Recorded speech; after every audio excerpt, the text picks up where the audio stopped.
ang mga kwento ng pag-ibig, kwento ng buhay at kwento ng pag-asa dito sa Barangay Love Stories. Love Stories.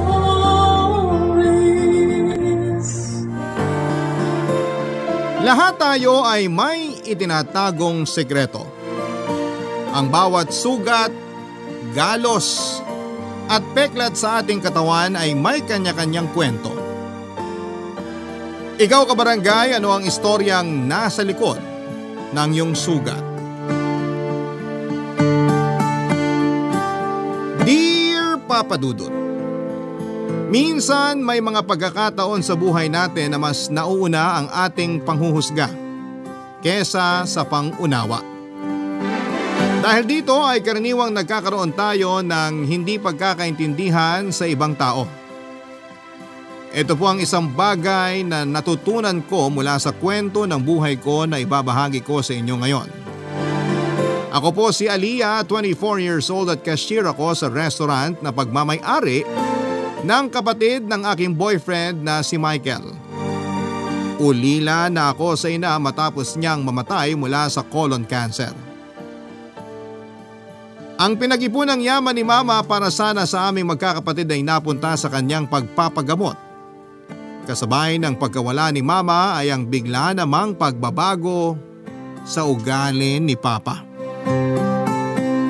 Sa aming lahat siya ang pinaka nahirapan sa pagtanggap sa pagkamatay ni Mama. Na-depress siya at ang ginawa niya para makatakas mula sa nararamdaman niyang kalungkutan ay ang magbisyo.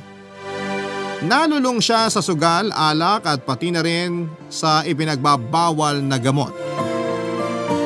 Ang dating maganda niyang buhay ay itinapon na lamang niya basta simula nung nawala si Mama. Mahirap man pero no choice ako kundi tumayong breadwinner ng aming pamilya. Kinailangan kong pagsabayin noon ang pag-aaral at pagtatrabaho ko para matustusan ang pangangailangan namin. Sa awa ng Diyos ay nakapagtapos naman po ako ng pag-aaral, Papa Dudut. Ang problema nga lang ay nahirapan akong maghanap ng trabaho na related sa kursong tinapos ko. Sinalo ako ng boyfriend ko at ipinasok niya ako sa restaurant ng kanyang kuya. Papa Dudut, mabuti na lamang at nung mga panahon na yon ay may kamag-anak kaming nagtatrabaho sa ibang bansa na siyang tumulong sa amin.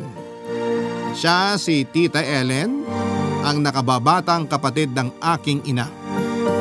OFW siya sa Kuwait at simula noong nawala si Mama ay siya na ang tumayo bilang pangalawang ina namin kahit na nasa malayong lugar siya noon, Papa Dudut.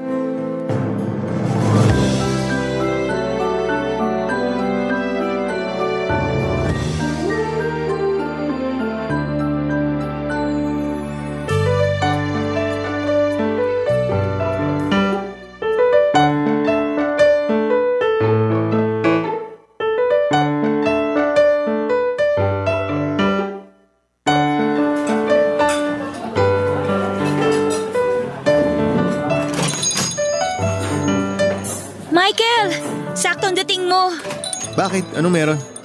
Pinatawag ako ni Kuya eh. May pinakukuha sa opisina niya. Pasuyo naman ako. Ikaw muna dito sa counter, pwede? Ha? Bakit? Aalis ka ba? Saan ka pupunta? Lalabas sana ako saglit. Kukunin ko kasi yung padala sa amin ni tita eh. 4:00 na. Baka magsara na yung pagkukunan ko ng pera. Ah, ganun ba? O sige, ako na muna dyan. Paalam ka na lang kay Kuya na aalis ka. Wala nga siya eh. Kanina ko pa siya hinihintay bumalik. Pero tinext ko na siya na may kukunin lang ako sandali. Ang alam ko may meeting siya ngayon eh. Bagong supplier ata. Kaya niya ako inutusang magpunta rito para kunin ko raw yung mga resibo na nagastos nitong nagdaang buwan. Ah, kaya pala nagmamadali siyang umalis kanina. Kaya rin siguro wala pa siyang reply hanggang ngayon. Oy, paano? Alis na ako ha? Mabilis lang naman ako. Oo, sige, punta mo na yun. Walang problema. Ano nga palang padala yung kukunin mo? Nagpadala si Tita Ellen ng pambayad para sa tuition ni Bunso. Tsaka pandagdag na rin sa groceries namin ngayong buwan. Talaga? Mabuti naman. Kahit papaano, mababawasan na yung mga pinoproblema mong bayarin para sa buwan na to. Oo nga eh, kaya sobrang thankful ako na nandyan si Tita. Kahit medyo masungit nagbibigay pa rin naman siya ng tulong. Huwag mo na lang ipapaalam sa papa mo na may natanggap ka na namang pera. Sigurado, hihingi na naman yun. Hindi ko talaga sasabihin sa kanya. Wala namang ibang ginawa si Papa kundi uminom eh. Lalabas sa hapon, uuwi ng madaling araw, tapos matutulog buong araw. Paulit-ulit na lang na ganun. Parang wala na nga kaming tatay eh. Di na namin siya ramdam sa buhay namin ngayon. Hindi mo ba siya sinubukang kausapin? Magulang pa rin siya eh. Dapat siya ang namomroblema sa dinadala mo ngayon. Ilang beses ko na siyang kinausap. Hindi naman siya nakikinig sa akin eh. Yun, hinayaan na lang namin siya. Ang lala naman ng ginagawa ng papa mo.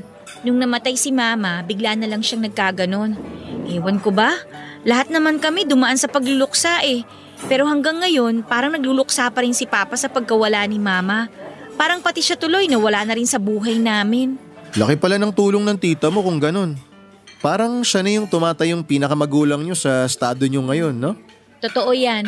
Kaya nga tuwing nagsasabi ako sa kanya na malapit na naman ang bayaran ng tuition ng kapatid ko, magagalit yun. Pero sa huli, magpapadala rin ng pera. Kahit minsan medyo masakit siyang magsalita. Nilulunok ko na lang yun kasi may kapalit naman eh. Habaan mo na lang siguro yung pangunawa at pasensya mo.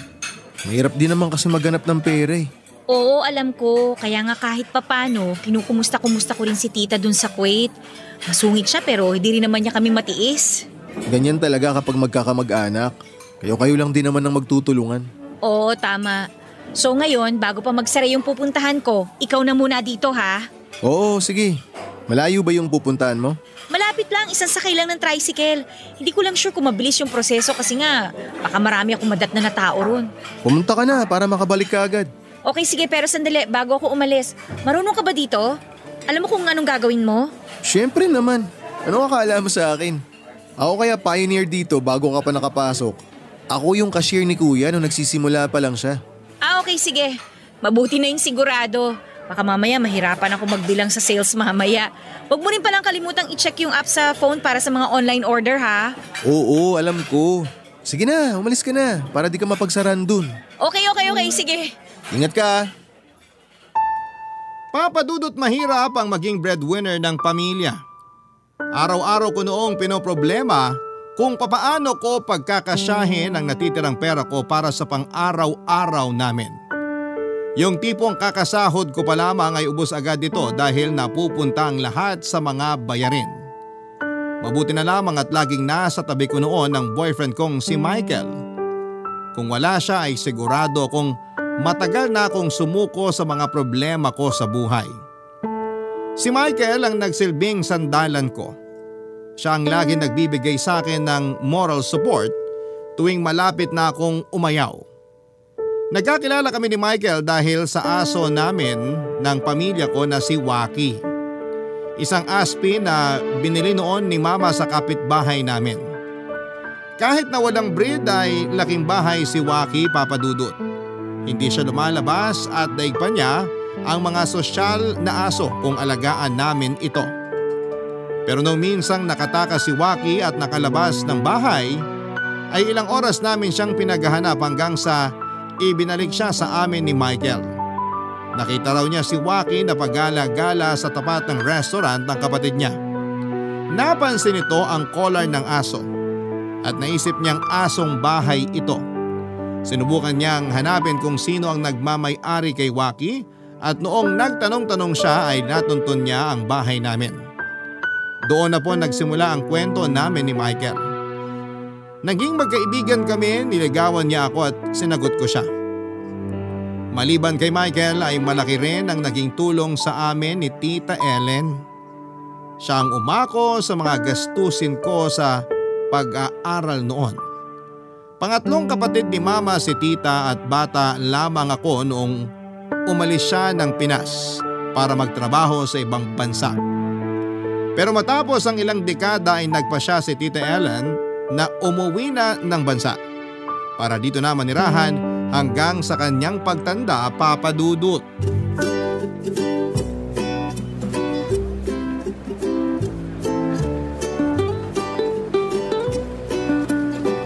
Ano kaya? Brown o blue? Ikaw bahala, pero kung ako tatanungin mo, mas gusto ko yung itim dun sa may gilid. Ang pangit kasi masyadong madilim. Ano ba yan? Sino bang mag-aakala na ang hirap palang mamili ng kurtina ngayon? Ang daming magaganda eh. Bakit kasi ang aga mo magpalit ng kortina? Parang kailan lang nung huli kang bumili ng kortina? Hindi naman kasi para sa akin to. Hindi sa'yo? Para kanino? Sino gagamit niyan?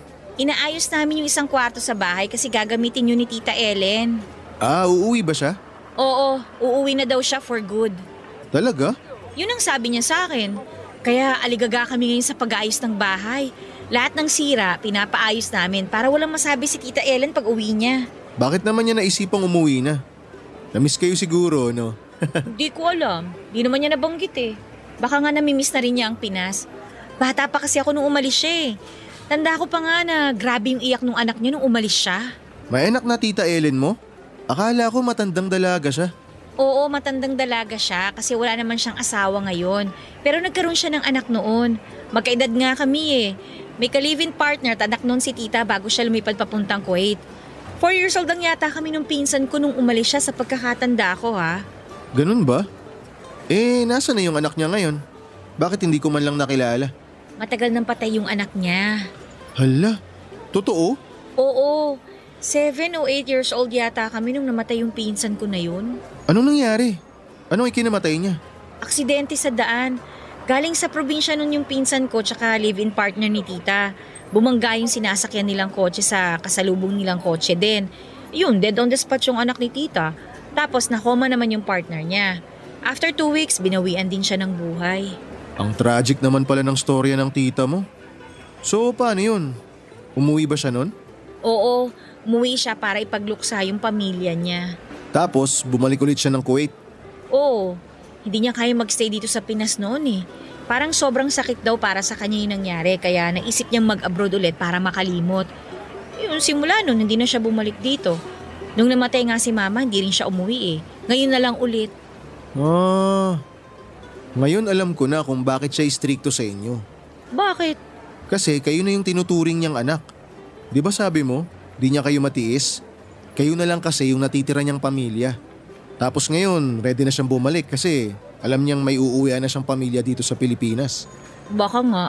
Kaya dapat ayusin mo yung pagbili ng kortina para sa kwarto niya para hindi siya madismaya. Ito nga pumipili na. Brown o blue? Alin ba dito pipiliin ko? Ano bang favorite color ng tita mo? Di ko alam eh. Di naman ako nagtatanong sa kanya ng mga ganung bagay. Ayaw mo ng pink? Ano yun bata? Tsaka hindi bagay yung pink sa kulay ng pader sa kwarto niya. Ano bang kulay ng kwarto niya? Peach. Sakto naman ah. Peach, tsaka pink. Hindi nga maganda, masyadong pa-bebe yun. Doon tayo sa medyo classic naman. Di yung blue na lang. Parang ito rin yung gusto ko eh. Maganda rin kasi yung tela oh. Kunin mo na bago pa magbago isip mo.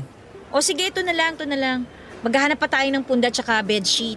Punda at bedsheet pa? Oo, marami tayong bibilin ngayon. Anong akala mo? Kaya ako nagpasama sa'yo para may taga-bikbit ako. Kaya naman pala eh. Kung ganun, libre mo dapat ako ng kape mamaya ah.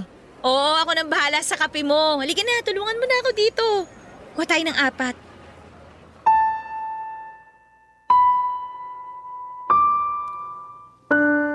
Papadudot excited ako noon sa pag-uwi ni Tita Ellen dahil sa wakas ay makakasama na namin siya ng personal. Pero sa pagtagal ng pagsasama namin ay unti-unti ko ring na-realize na iba pala ang ugali ng tita namin. Na-underestimate ko ang pagiging istrikto niya. Simula nung nakasama namin siya sa bahay ay saka ko lang napagtanto na ang lala pala ng pagiging mahigpit nito. Iba ang pagbabawal na ginagawa niya sa amin noong nasa abroad pa lamang siya kumpara noong nakasama na namin siya sa isang bubong. Daig pa namin ang preso sa dami ng bawal na gawin. Pinagbawalan niya akong magsuot ng maiksing damit dahil malaswa daw itong tingnan.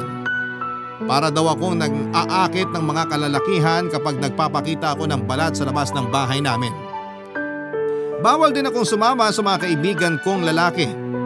Ang pinakamalala na sigurong ginawa nito ay nung pinagbawalan din niya si Michael na pumasok sa loob ng bahay. Tuwing dumadalaw ang boyfriend ko sa bahay namin ay hanggang sa labas lamang siya. Pero kahit na ganoon ay may magandang nagawa din naman ang pagdating ni Tita Ellen sa buhay namin. Dahil sa kanya ay nakahanap ng katapat si Papa. Kung dati ay puro pag-inom ang inaatupag ni Papa ay natigil ito dahil kay Tita Ellen. Binigyan kasi niya si Papa ng kondisyon na kung hindi nito aayusin ang buhay niya ay si Tita mismo ang magpapalayas sa kanya sa bahay. Kayang-kayang gawin yun ni Tita Ellen kay Papa dahil si Tita ang nagpatayo ng bahay na tinitirhan namin, Papa Dudut. Dahil sa dugot pawis nito, kung kaya't nagkaroon kami ng bubong na masisilungan. Kaya naman kahit sobrang higpit ni Tita sa amin, Papa Dudut, ay wala kaming choice noon kundi ang sundin ang lahat ng ipinag-uutos niya sa amin. Lalong-lalo na si Papa. Barangay Love Stories. Barangay Love Stories. Malayong malayo ang Tita Ellen na nakilala ko noong bata pa ako kumpara sa Tita Ellen na umuwi galing sa Kuwait. Sa pagkakaalala ko ay napaka-sweet na tao ni Tita. Siya pa nga ang nagturo sa akin noong bata pa ako kung paano ang tamang paraan ng pagligo. Inespoil niya ako noong musmus pa lamang ako at lahat ng gusto ko ay ibinibigay niya sa akin. Pero simula noong nakapag-abroad siya ay parang bang naging tigre na ang ugali nito. Naging diktador na siya sa bahay at lahat ng gusto niya ay dapat na nasusunod. Napaka-simple lang ng buhay namin noon, Papa Dudut. Malaya kaming gawin ang anumang gusto namin. Kahit na sobrang hirap ng buhay dati. Pero nung dumating si Tita ay mahirap na nga ang buhay namin ay mas lalo pa itong lumala. Bawat kilos namin ay binabantayan niya na para bang gwardya. Konting pagkakamali lang ay pinapagalitan niya kaagad kami. Para tuloy akong nagbalik sa pagkabata na takot na mahuli ng mga magulang ko na may ginagawang kabalbalan. Nung una ay nakaya pa naming tiisin ang mga pinaggagawa ni Tita sa amin. Para sa kapakanan din lang naman namin ang pagiging stricto niya, kaya iniintindi na lang namin yon. Pero nagkaroon ng hangganan ng pagtitiis namin yon noong pinagbuhatan na niya ng kamay ang bunso naming kapatid. Nalaman kasi ni Tita na nagkaroon ng 2 bagsak na subject ang kapatid ko, kaya hindi ito nakasama sa listahan ng mga makakagraduate noong taong yon. Gamit ang sinturon ay pinaghampas niya ang kapatid ko hanggang sa nagkanda sugat-sugat na ito. Ang sama ng loob na matagal kong kinikimkim ay bigla na lamang sumabog dahil sa pangyayaring yon.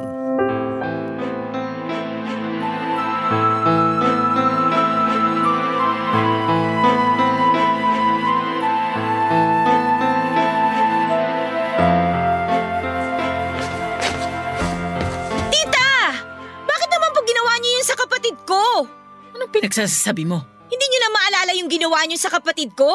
Pinaghahampas niyo siya ng sinturon. Bakit naman ganon? Bakit? Nagsumbong ba sa'yo yung batang yon? Hindi siya nagsumbong sa akin. Nakita ko mismo yung mga sugat sa likod niya. Hindi na nga siya makahiga ng maayos dahil sa ginawa niyo eh. Grabe naman po kayo. Gawain ba yan ng matinong tao? Ano sabi mo? Sa ating lahat, ako ang pinakamatinong tao rito. Sino ka para manugod ng ganyan dito? Alam mo ba kung bakit ko ginawa yun sa kapatid mo? Dahil bagsak siya? Dahil hindi siya makakagraduate ngayong taon? Alam ko po yun pero pwede naman… Dahil mas inaatupag niya ang paglalakwat siya kesa pag-aaral. Yun ang dahilan ko kung bakit ko siya sinaktan. Akala niyo ba hindi ko napapansin na gabing-gabi na siya umuwi? Maaga akong natutulog pero alam ko kung sino-sino ang mga taong pumapasok at lumalabas sa bahay ko. Siyempre binata po siya, tita. Natural lang yun na magkaroon siya ng barkada. Barkada? Para saan? Anong naitulong ng barkada na yan sa pag-aaral niya? Aliyah, dumaan din ako sa pagkabata. Kaya wag mo akong tinuturuan kung paano ang buhay ng isang estudyante. Dahil naranasan ko rin yan. Noong bata ako, marunong akong sumunod sa mga magulang ko. Hindi katulad ngayon na mas inaatupag niyo pa ang pagsasaya kaysa pag-aaral. Iba ang panahon niyo sa panahon ngayon. May bago na pong pamamaraan ng pagdidisiplina. Hindi po pwedeng yung basta na lang kayo mananakit. Daig niyo pa ang magulang namin ah. Oh, nasan ba mga magulang ninyo ngayon? Hindi ba ako ang tanging matanda na inaasahan ninyong magkakapatid? Nasaan ang tatay ninyo? May ginagawa ba siya para sa inyo? Ako na nga itong nagmamalasakit para sa inyong magkakapatid. Tapos ako pa yung gagawin ninyong masama. Malaki po ang pasasalamat namin sa inyo, tita. Thank you na tinutulungan nyo kami sa maraming bagay. Pero hindi naman po ibig sabihin nun isasaktan nyo na lang kami basta kung kailan ninyo gusto. Ano sa tingin mo ang ginagawa ko sa inyo? Trip ko lang? Ginagawa ko to para magtino kayo. Aba, hindi ako nagpapakapagod sa Kuwait para lang sayangin ninyo ang mga pinagpagurang kong pera. Kung ano man ang nagawang kasalanan ng kapatid ko, ako na po ang humihingi ng pasensya sa inyo, tita. Ako na po ang kakausap sa kanya pero sana naman po sa susunod, huwag niyo naman po silang saktan. Pwede niyo naman silang kausapin ng maayos eh. Hindi na madadala sa maayos na usapan ng mga ganong klaseng pag-uugali. Matatanda na mga kapatid mo. Kaya dapat, alam na nila kung paano kumilos ng tama. Pero hindi rin naman po kasi pananakit ang sagot. Huwag mo ko tinuturuan kung paano mangaral ng isang tao. Tingnan mo nga, pati nga ikaw. Marunong ka na rin sumagot-sagot ngayon. Ano klaseng pagpapalaki ba ang ginawa sa inyo ng mga magulang ninyo? Huwag niyo pong idama yung mga magulang ko dito. Sino pa bang sisisihin ko kundi sila lang naman? Kung ano kayo ngayon, dahil sa kanila yon. Ang lalahan niyo pala, tita. Hindi ko alam na ganito pala kayo kasama. Kaya siguro hindi nagtagal yung anak niyo sa inyo eh. Kasi ganitong klase kayong tao. Bastos ka! Bastos kang bata ka! Totoo naman eh. Sumusobra na po kasi kayo. Kung ayaw mo sa pamamalakad ko sa sarili kong pamamahay, di umalis kayo. Aalis talaga kami. Hindi na namin kaya itong pananakit na ginagawa niyo sa amin. Tandaan mo tong araw na to. Dahil wala ka nang makukuhang tulong mula sa akin. Kayo ng buong pamilya mo. Matapos lahat ng ginawa ko, ganito ang gagawin mo sa akin? Hala, sige, lumayas kayo. Lalayas talaga kami! Papa Dudut, hindi ko gawaing sumagot sa mga mas nakakatanda kesa sa akin. Dahil pinalaki akong marespeto ng mga magulang ko. Pero nung time na yon ay hindi na talaga ako nakapagtimpi. Na-trigger ang mga nakatagong galit ko noong nakita ko ang mga sugat ng kapatid ko. Lumayas ako sa bahay ni Tita Ellen at sinubukan kong dalhin ang mga kapatid ko paalis. Pero nagulat ako nung hindi nila gustong sumama sa akin. Kaya raw nilang tiisin ang pagmamalupit sa kanila ni Tita Ellen dahil kung papaganahin nila ang pride nila ay wala silang patutunguhan. Totoo naman yon. Kailangan namin si Tita Ellen dahil siya ang may kakayahang tulungan kami sa mga problema namin, lalo na sa usaping pera. Siya nagpapaaral sa kapatid ko at siya ang umaalalay sa akin bilang breadwinner ng aming pamilya. Hinayaan ko silang manatili kay Tita Ellen samantalang ako ay umalis at pansamantala akong kinupkop ng pamilya ni Michael. Nagpatuloy ako sa buhay, Papa Dudut, habang ang mga kapatid at tatay ko ay mas piniling makasama si tita. Minsan kapag lumalabas sa bahay si tita para mamalengke ay palihim akong nagpupunta doon para dalawin at kumustahin ang mga kapatid ko. Para silang mga batang nagsusumbong sa akin kapag nagpupunta ako doon. May punto raw na kapag hindi sila nakakasabay na kumain ay walang tinitirang ulam si Tita Ellen para sa kanila. Ang lahat ng ito ay ipinapakain niya sa aso. Wala namang magawa ang papa namin dahil maging siya ay nakaasa lang din sa tita namin. Dahil hindi ko matiis ang sarili kong pamilya na naghihirap ay ako na mismo ang gumawa ng paraan para malayo sila kay tita.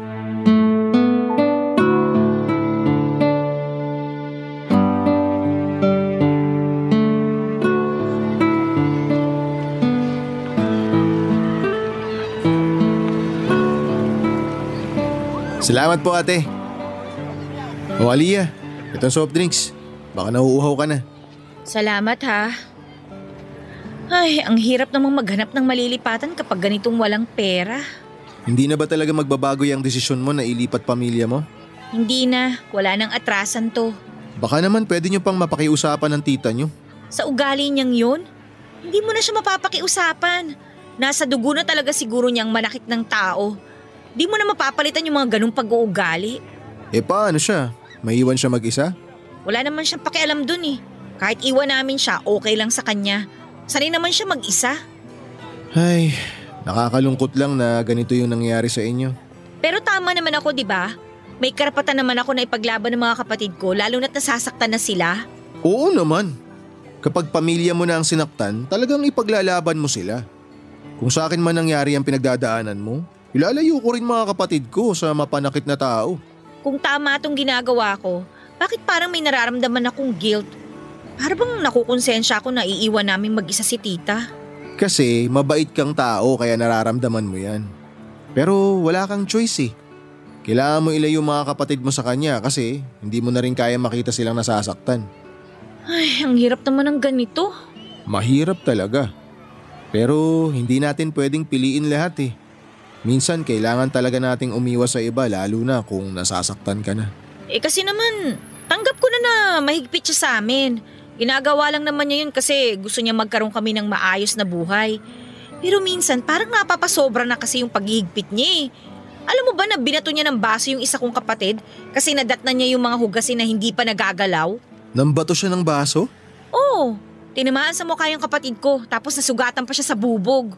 Bakit daw hindi pa nauhugasan yung mga pinagkainan? Kasalanan din naman kasi nung kapatid ko eh. Inuna niya maglaro ng mobile game kaysa hugasan yung mga pinagkainan. Pero rason na ba yun para batuhin mo ng baso yung tao? Anong sabi ng papa mo? Wala namang ginagawa si papa eh. Daig pa nun ng maamong tupa kapag kaharap niya si tita. Grabe naman yun. At eto pa, nalaman ko rin na daig pa nila ang alila sa bahay. Bago lumabas, dapat nakapaglinis na sila. Bago mag alas 8 ha, dapat nakauwi na silang lahat. Kung late kang uuwi, wala ka nang kakainin. Ang hirap kapag may ganyang tao sa bahay nyo. Parang nakakasakal. Sinabi mo pa, buong buhay namin, hindi namin naranasan yung ganung trato. Ayaw nga akong paluin ni mama nung nabubuhay pa siya eh. Tapos si tita, sinampal ba naman ako? First time ko masampal sa buong buhay ko ha? Bakit naman kaya siya ganon? Hindi ko alam. Pero kung ano man yung rason niya, kung bakit siya ganon, hindi pa rin yun valid reason para manakit ka ng tao. Wala na tayo sa panahon kung saan ginagawang disiplina ang pananakit. Nasa makabagong panahon na tayo, no? Ay, sige na. Palitan na natin tong usapan na to. Nasisira na naman mood mo eh.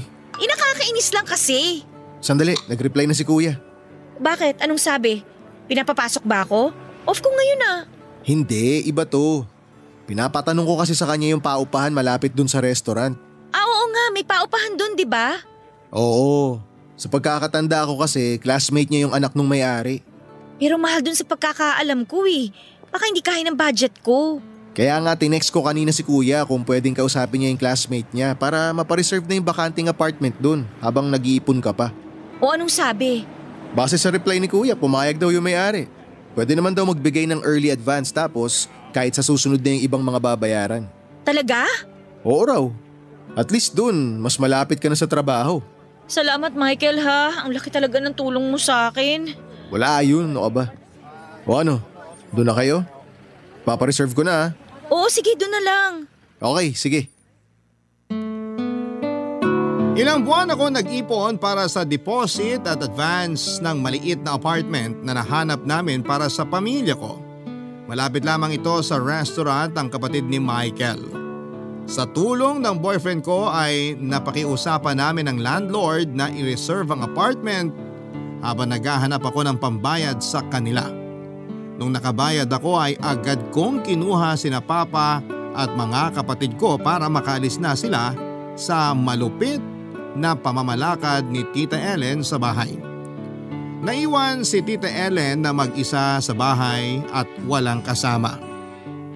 Nakakakonsensya man at parang lumalabas na wala akong utang na loob sa ginawa ko, pero hindi ko lang talaga matiis na kinakawawa ni Tita ang mga kapatid ko. Pagkalipat namin ay agad na naghanap ng trabaho si Papa para makatulong siya sa mga gastusin namin. Nagtulungan kaming mag-ama para mapag-aral ang mga kapatid ko at naging katuwang ko doon si Michael. Bumalik sa dati ang buhay namin, simple at masaya. Ganon pa man ay hindi naman po ako gaanong kasamang tao. Minsan ay nakikibalita pa rin ako sa kalagayan ni Tita Ellen sa pamamagitan ng mga kapitbahay namin. Never niya kaming hinanap o pinakiusapan na bumalik na lamang sa kanya at hinayaan lang namin yon, Papa Dudut. Hanggang isang araw, matapos ang ilang buwan ay nabalitaan na lang namin na dinala sa ospital si Tita Ellen matapos po siyang ma-stroke, Papa Dudut. Barangay Love Stories. Barangay Love Stories. Papa Dudut, nagwawalis lang daw noon si Tita Ellen sa bakuran ng bahay noong biglang nanghina ang mga tuhod nito. Biglang hindi na niya may hakbang ang mga paa niya hanggang sa bigla na lamang siyang natumba. Mabuti na lamang at noong mga oras na yon ay nasa labas siya ng bahay at mabilis siyang nakita ng mga kapitbahay. Itinakbo siya sa ospital at doon ay napag-alamang nagkaroon siya ng mild stroke. Noong puntahan namin siya sa ospital ay hirap pa siyang makapagsalita dahil kalahati ng kanyang katawan ay hindi nito maigalaw. At dahil naman sa awa ng Diyos at sa awa na rin namin ay pinakiusapan ako ng papa ko na bumalik na lamang kami sa bahay para may kasama itong si Tita Ellen at mayroong magbabantay sa kanya. Hindi naman po ako masamang tao para hindian ang pakiusap ni Papa. Kahit na may kaunting galit at tampo po ako noon kay Tita ay pamilya ko pa rin siya at mahal ko siya kaya kapakanan din niya ang iniisip ko. Pagka-discharge ni Tita Ellen sa ospital ay nag-ayos na kami ng gamit mula sa apartment na inuupahan namin at bumalik kami sa bahay. Nagtulungan kaming magkakapatid na ibalik si Tita mula sa dati niyang lakas. Ayon sa mga doktor ay malaki pa rin naman daw ang chance na makabalik sa dati si Tita. Kailangan lamang niya ng therapy at pahinga. Yun na nga po ang ginawa namin, Papa Dudut. Inalagaan at binantayan namin si Tita para mabilis ang maging paggaling nito, Papa Dudut.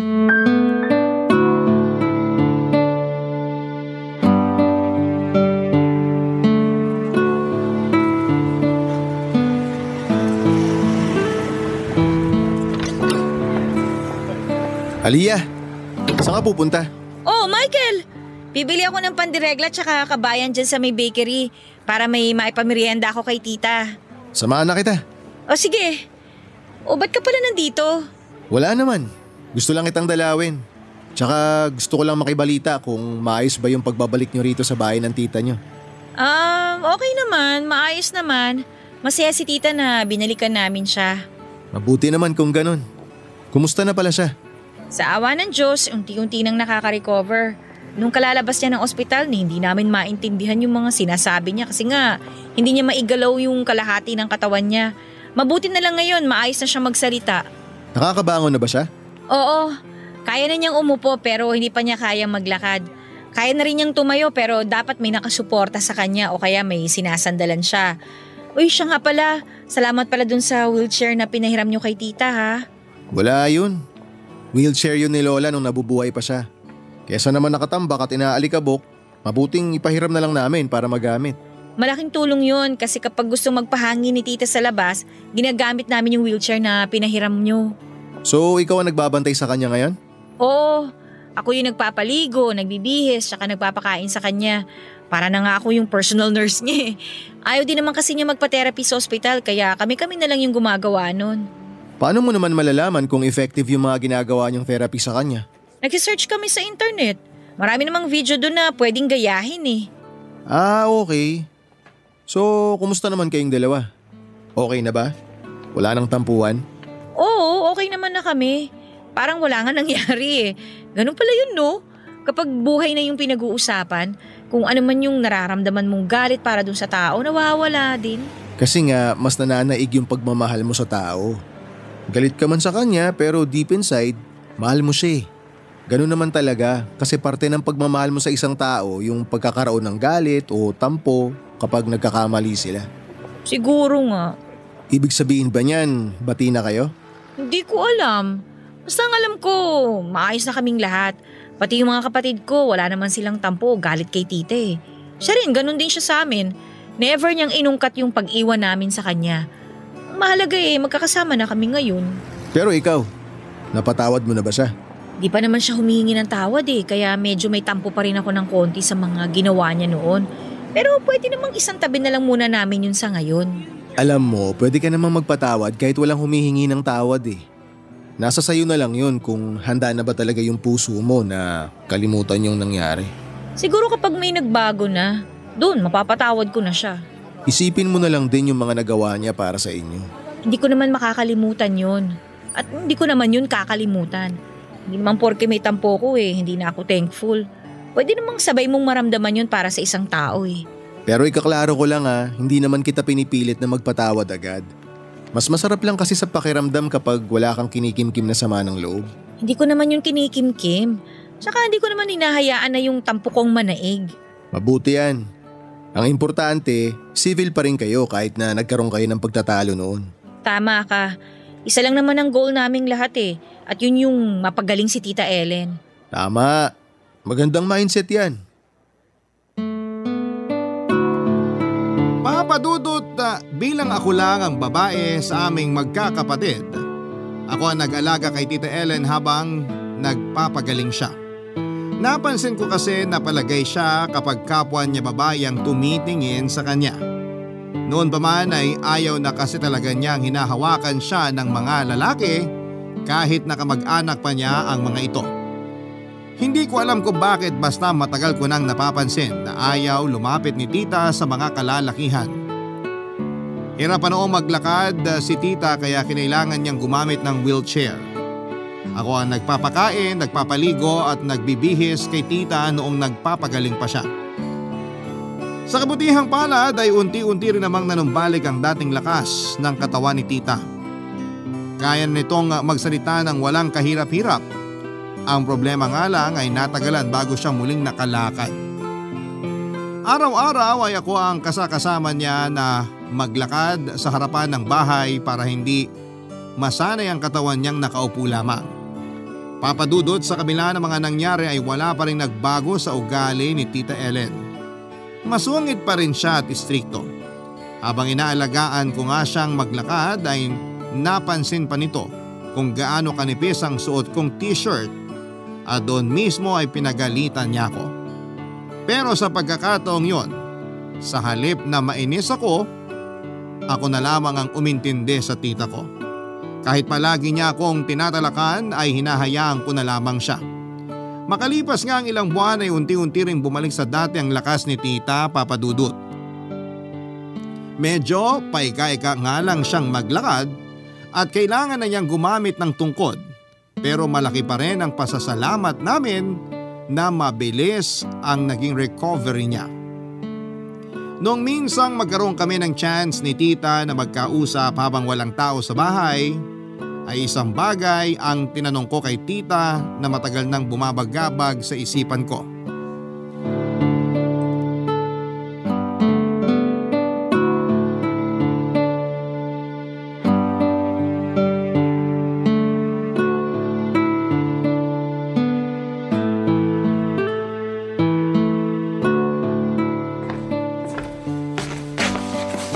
Tita, eto po yung kape nyo.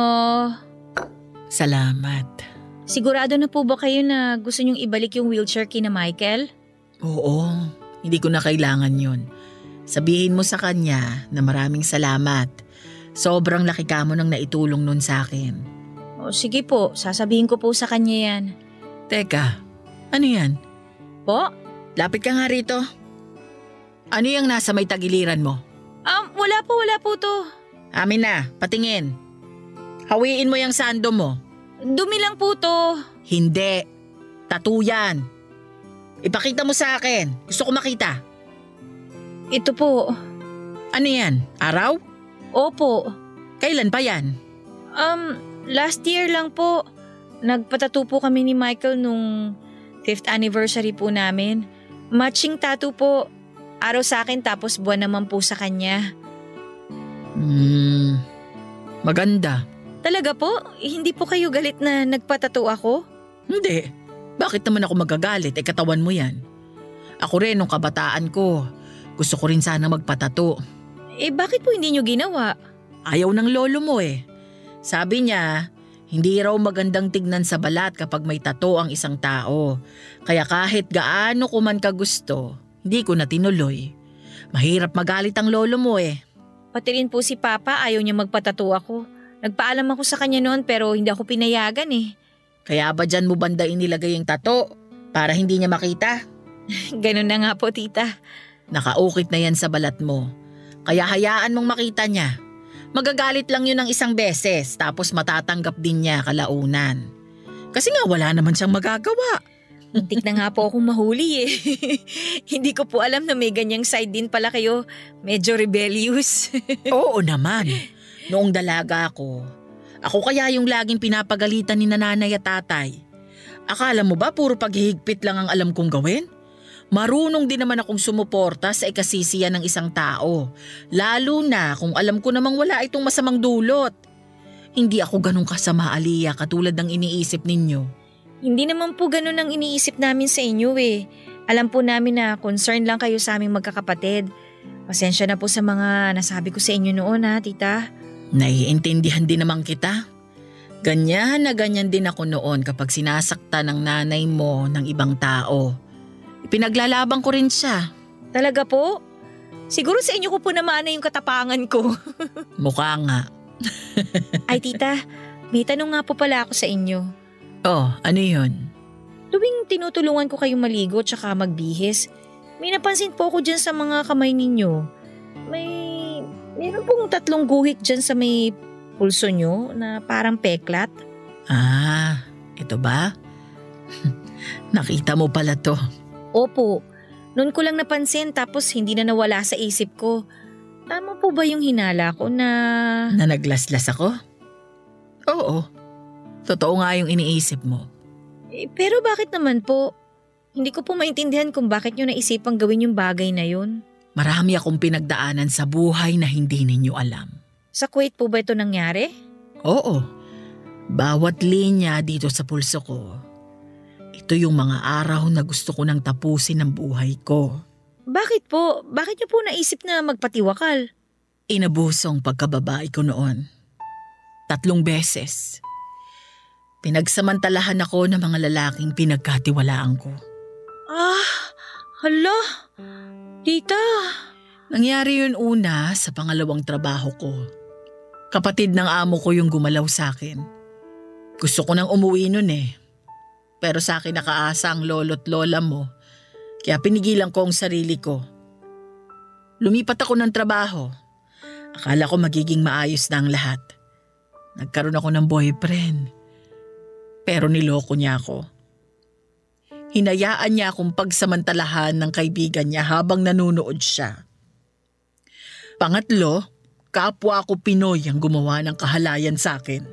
Hindi niyo po ba sinubukan magsumbong sa mga pulis? Anong magagawa ng isang Pinay na nagtatrabaho sa isang dayuhan na bansa? Maging kapwa Pilipino ko nga mismo pinagtaksilan ako. Hindi ako nagsumbong sa pulis dahil sa takot. Makapangyarihan ang mga tao doon at walang laban ng isang katulad ko. Sana umuwi na lang po kayo. Para ano? Para sabay-sabay tayong maghirap dito sa Pinas? Nung nagkasakit ang mama mo, kinailangan kong kumayod para makatulong sa pagpapagamot niya.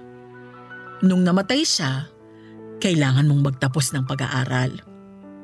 Nung nakapagtapos ka, kailangan ko pang mag-ipon para makauwi na rito. Yun ang naging buhay ko sa Kuwait. Pero bakit hindi niyo po sinabi to sa amin? Dahil wala naman kayong magagawa. Wala rin kayong maitutulong sa akin. Tita, sorry po ah. Hindi po namin alam ang mga pinagdaanan ninyo sa Kuwait. Sorry po na wala man lang kaming nagawa para sa inyo. Hayaan mo na yon. Tapos na yon. Nandito na ako. Wala na ako doon. Kaya kalimutan na lang natin yung nangyari sa akin. Ang mahalaga, buhay pa ako ngayon. Nang mga oras na yon ay mabilis na nasagutan ang lahat ng katanungang nasa isip ko.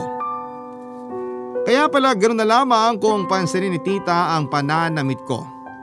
Kaya pala mailap siya sa mga lalaki ay ayaw niyang lumalapit ito sa kanila. Kaya pala napaka-istrikto niya dahil ilang beses na siyang inabuso ng masasamang tao. Bigla ko naawa sa kalagayan ni tita. Ang hirap isipin na habang nasa malayong lugar siya malayo sa pamilya at mag-isa ay ilang beses na pinagsamantalahan ang kanyang kahinaan. Parang ang lumalabas ay naging trauma response ang pagiging mahigpit ni tita sa aming mga magkakapatid. Noong ko lang naintindihan ang lahat ng yon, Papa Dudut. Humingi ako ng tawad kay Tita Ellen dahil sa mga nagawa ko. Hanggang ngayon ay pinagsisisihan ko ang pagsagot-sagot ko sa kanya noon, pati na rin noong iniwan namin siyang mag-isa. Sa kabilang banda ay humingi rin siya ng pamanhin sa amin kung masyado siyang naging mahigpit. Nagkapatawaran kaming dalawa, Papa Dudut, at nangako ako kay tita na itatago ko ang kanyang sekreto. Simula noon ay pinangako ko na sa sarili ko na alagaan ko si tita para makabawi sa mga sakripisyong ginawa niya para sa aming pamilya. Sa mga sumunod na taon ay unti-unti kong ipinaintindi sa mga kapatid ko ang kahalagahan ng pagsunod at paggalang hindi lang sa mga nakakatanda, kundi pati na rin sa ibang tao dahil hindi natin alam kung ano ang kwentong kanilang pinagdaanan sa buhay. Lahat tayo ay inukit mula sa kanya-kanya nating nakaraan. At kung ano man tayo ngayon ay dahil yon sa ating mga karanasan. Hanggang dito na lamang po ang kwento ko sa inyo, Papa Dudut, naway merong natutunan ang mga kabarangay sa kwento ng aking buhay. Maraming salamat po sa Barangay Love Stories at sa Barangay LS sa pagkakataong ito. Ang inyong forever kapuso at kabarangay, Aliyah. Nagustuhan ng iyong napakinggan? Ituloy yan via live stream sa www.gmanetwork.com/radio. Barangay LS 97.1 Forever.